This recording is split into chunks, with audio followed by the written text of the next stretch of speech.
You look at me, 103 years old, sitting here knitting this little gray cat, and you expect me to hand you a magical recipe for a long life.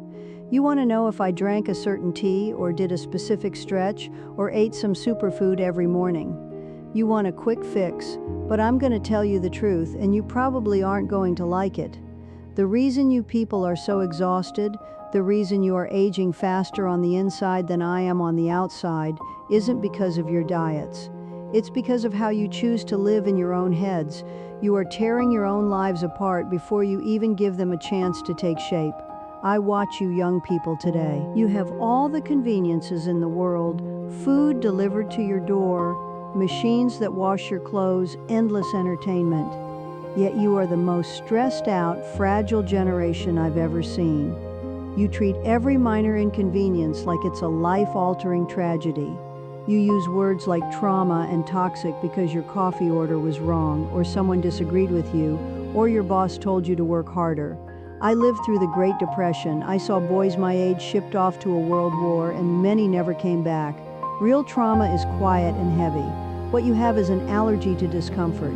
You think life is supposed to be a perfectly smooth ride, and the minute you hit a bump, you think the vehicle is broken. It's not broken. That's just what the road feels like. You have to build some calluses on your soul. If you wrap yourself in bubble wrap to avoid every difficult conversation or hard day, you will never survive the actual storms when they come. And this obsession you have with being angry all the time, it is killing you.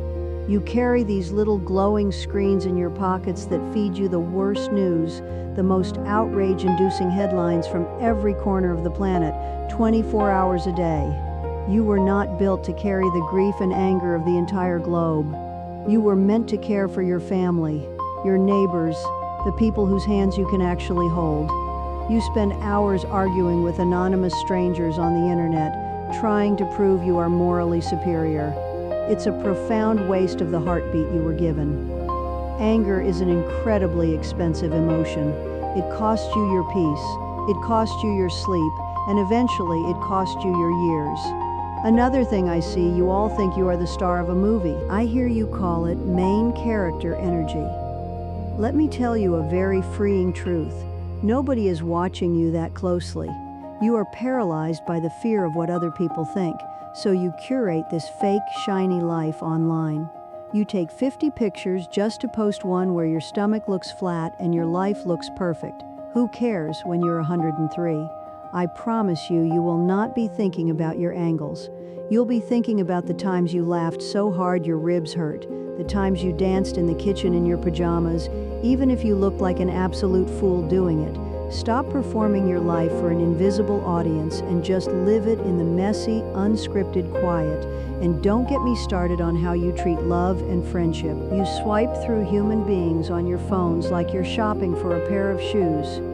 You discard people the minute they show a flaw, the minute they become difficult, because you always think there's a perfect, frictionless person just one swipe away. Let me save you some time. There isn't. Love isn't finding a perfect person, it's finding a flawed person and choosing to build something durable with them, even when they annoy you to death. Look at this cat I'm knitting. It takes hundreds, thousands of tiny little stitches. If I drop one, I have to go back, figure it out, and fix it. It takes patience. You kids want the finished blanket handed to you the second you ask for it. You want the perfect career, the perfect spouse, the perfect house, right now, immediately. Life doesn't work like next day delivery.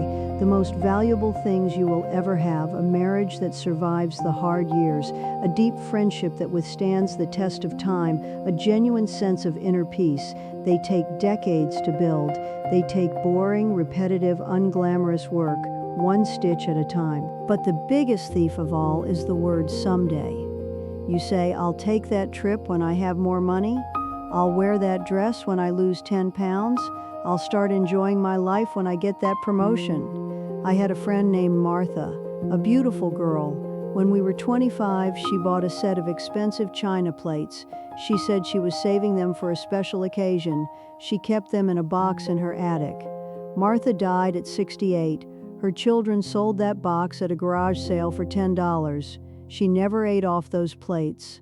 Someday is a lie. It is a trick your mind plays to keep you safely doing nothing. Today is the only thing you actually own. Eat off the good china on a random Tuesday.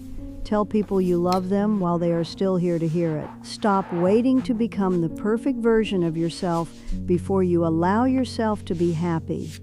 You want the secret to a long life?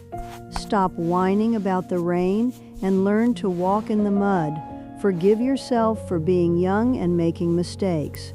Forgive your parents for not being perfect. They were just trying to figure it out.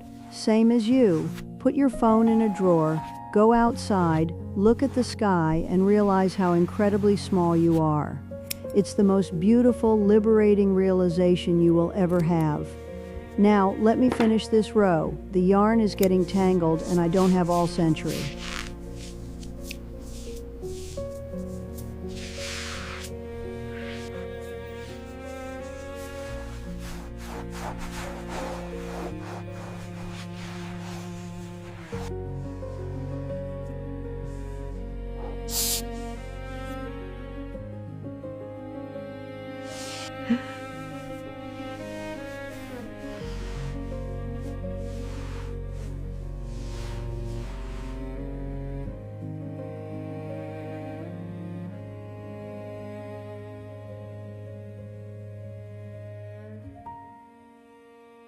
Thanks for listening to an old woman's story, you kids. Now, be good grandchildren, hit that like button, and subscribe to your grandma.